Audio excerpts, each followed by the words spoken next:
Right team, it's been ages since we've done a little review.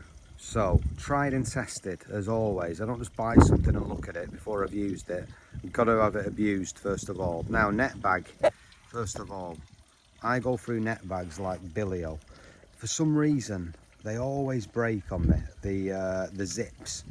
And the reason I think I've got why it happens is because the rigid ones, where the EVA ones that are sort of moulded, when you put the zip around the corners, either I'm too heavy-handed or it gets stuck and quite often breaks. So my mate Gabriel, he got me onto one of the ones from Cresta, and that's really useful because that's big. That's got 2 zips, but I've not used it that much, so I can't give my opinion on it, but it's useful for when I'm taking 4 or 5 nets. However, today I've just literally needed a silvers net and a net for carp. So it fits perfectly into this little Aquos EVA. You can see it's flexible. We can put that inside an EVA rigid bag if need be. So I've used this now probably half a dozen times. It seems fairly solid, but I don't hold that much hope because it's been matrix gear that's failed on me in the past. But being a bit of a tart, I do like to have a lot of gear matching. So 35 quid. Got it from my local tackle shop, Fishing Evolution, and so far so good. I like it just for carrying sort of 2 nets. There is a detachable strap, so if you wanted to carry it independently, but like I say, I tend to put this inside my bigger EVA Horizon, Matrix Horizon bag with its broken zips. But today I just used it independently. Now, keep nets. Go outdoors. These were on a members offer, Traxis, which is I think some sort of own brand of theirs. It was a 2.5 metre silver keep net and a 3 metre carp keep net and a landing net head, which I think is 18 or 20 inches, I'm not sure. And I think it was 40 quid for the 2. You can't argue with that. Now I've used these now for about 2 months. There's no, the fixtures and fittings are decent, nothing's broken. The screws, I'm always nervous about screws, like these there on the landing net head. If they start coming undone, they'll be self-tapping screws, but if they start coming undone, it renders the landing net useless because you can never get them back in the same.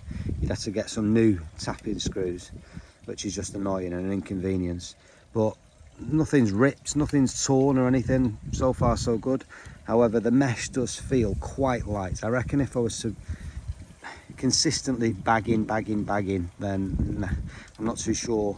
A common carp's dorsal fin constantly running on that would, it's not very robust, but at the minute it's okay. But I must say, the keep nets seem to be fairly robust.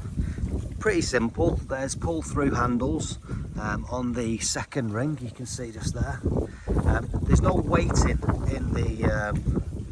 in the frame, so I've had to put a little sort of lead weight on the bottom. Some keep nets, the more expensive ones, you'd have those bottom 2 or 3 rings. They'd be weighted.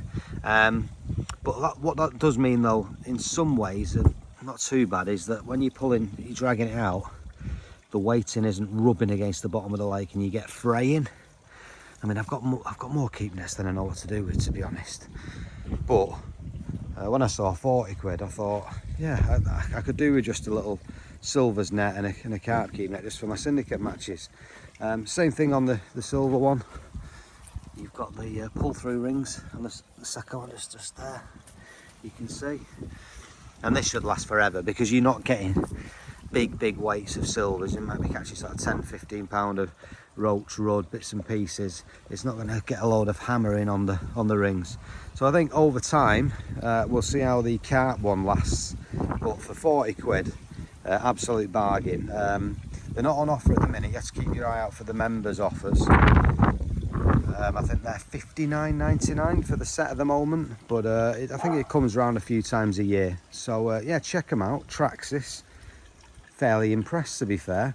My only nervousness is with this landing net. It does, the mesh does feel not particularly robust, shall we say. So but keep nets bang on, and just see that as a bit of a bonus. Nice size, nice and deep. I've had carp in there up to double figures. So yeah, there you go. just to add, I started looking a little bit more in depth and realised that already we can see already here on the landing net there are a number of holes starting to develop. You can see just there's one, and there's another one, there's two. So yeah, I've only used this landing net maybe half a dozen times, and like I say, I don't believe that mesh is robust enough for commercial carp fishing anyway. So it may be great for silvers, might patch that up with a little bit of line, use it for perhaps bream fishing or tench, but if you are netting big carp and F1s, nope, no good. So keep nets, thumbs up, landing net.